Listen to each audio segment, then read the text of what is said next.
Huzurabad MLA పాడి కౌశిక్ రెడ్డిని వరంగల్ పోలీసులు అదుపులోకి తీసుకున్నారు. శంషాబాద్ ఎయిర్పోర్ట్ వద్ద ఆయనను అదుపులోకి తీసుకున్నట్టు తెలుస్తుంది. ఇక అక్కడి నుంచి నేరుగా హనంకొండలోని సుబేదారి పోలీస్ స్టేషన్కు పాడి కౌశిక్ రెడ్డిని తరలించారు. ఇటీవల హుజరాబాద్కు చెందినటువంటి ఓ గ్రైనేట్ వ్యాపారిని బెదిరించి సుమారు 50 లక్షలు పాడి కౌశిక్ రెడ్డి డిమాండ్ చేశారని బాధితులు సుబేదారి పోలీస్ స్టేషన్లో ఫిర్యాదు చేయడంతో అతన్ని ఫిర్యాదును పరిగణలోకి తీసుకున్నటువంటి పోలీసులు పాడి కౌశిక్ రెడ్డిని అరెస్ట్ చేసినట్టు తెలుస్తుంది. ఏప్రిల్ 21వ తేదీన చూసినట్టయితే కౌశిక్ రెడ్డి పైన 308 అదేవిధంగా 352 BNS సెక్షన్ల కింద పోలీసులు నాన్ బెయిలబుల్ కేసునైతే నమోదు చేశారు. ఈ కేసుకు సంబంధించి తాజాగా శంషాబాద్ ఎయిర్పోర్ట్లో పాడి కౌశిక్ రెడ్డిని అరెస్ట్ చేసినట్లు తెలుస్తోంది. ఎమ్మెల్యే కౌశిక్ రెడ్డిని అక్కడి నుంచి నేరుగా హనంకొండలోని సుబేదారి పోలీస్ స్టేషన్కి అయితే తరలించారు.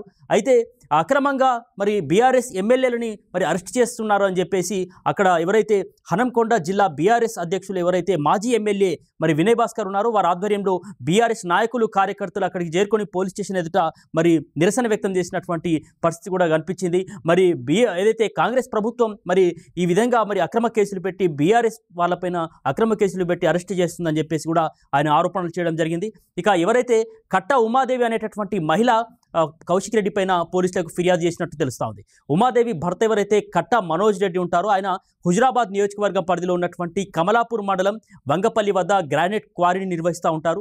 కౌశిక్ రెడ్డి అతన్ని బెదిరించి గతంలో 25 లక్షలు కూడా తీసుకున్నారని వాళ్ళు ఆరోపిస్తూ ఉన్నారు. మరోసారి 50 లక్షల రూపాయలు ఇవ్వాలని బెదిరిస్తున్నట్లు కూడా ఆమె ఆరోపించింది.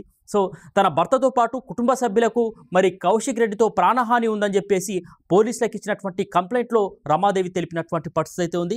ఇదిలా ఉంటే వాళ్ళు చెప్పిన మాటల్లో వాస్తవం లేదు, తనపై తప్పుడు కేసులు పెట్టారని ఎమ్మెల్యే కౌశిక్ రెడ్డి హైకోర్టులో క్వాష్ పిటిషన్ కూడా వేశారు. అయితే దానిపై విచారణ జరిపినటువంటి తెలంగాణ హైకోర్టు ఈ నెల 16వ తేదీన ఆయన పిటిషన్ను తిరస్కరించినటువంటి పరిస్థితి అయితే ఉంది. దీంతో కౌశిక్ రెడ్డి మరోసారి హైకోర్టులో ముందస్తు బెయిల్ కోసం దరఖాస్తు చేసుకున్నారు. ఈ క్రమంలోనే శుక్రవారం అర్ధరాత్రి శంషాబాద్ ఎయిర్పోర్ట్లో కౌశిక్ రెడ్డిని వరంగల్ పోలీసులు అదుపులోకి తీసుకున్నట్టు తెలుస్తుంది. అక్కడి నుంచి నేరుగా సుబేదారి పోలీస్ స్టేషన్కి తరలించారు. సుబేదారి పోలీసుల అదుపులో ఉన్నటువంటి కౌశిక్ రెడ్డిని కోర్టులో హాజరుపరిచిన తర్వాత జైలుకైతే పంపనున్నట్లు తెలుస్తూ ఉంది. కాగా కౌశిక్ రెడ్డి అరెస్టు నేపథ్యంలో ఎలాంటి గొడవలు జరగకుండా పోలీసులు అయితే ముందు జాగ్రత్త చర్యలు చేపట్టారు. సుబేదారి పోలీస్ స్టేషన్ అదేవిధంగా కోర్టు పరిసరాల్లో కట్టుదిట్టమైనటువంటి భద్రతా ఏర్పాట్లు చేశారు. సో కోర్టు నిర్ణయం ఎట్లా ఉండబోతుంది ఏందనేది వేచి చూద్దాం.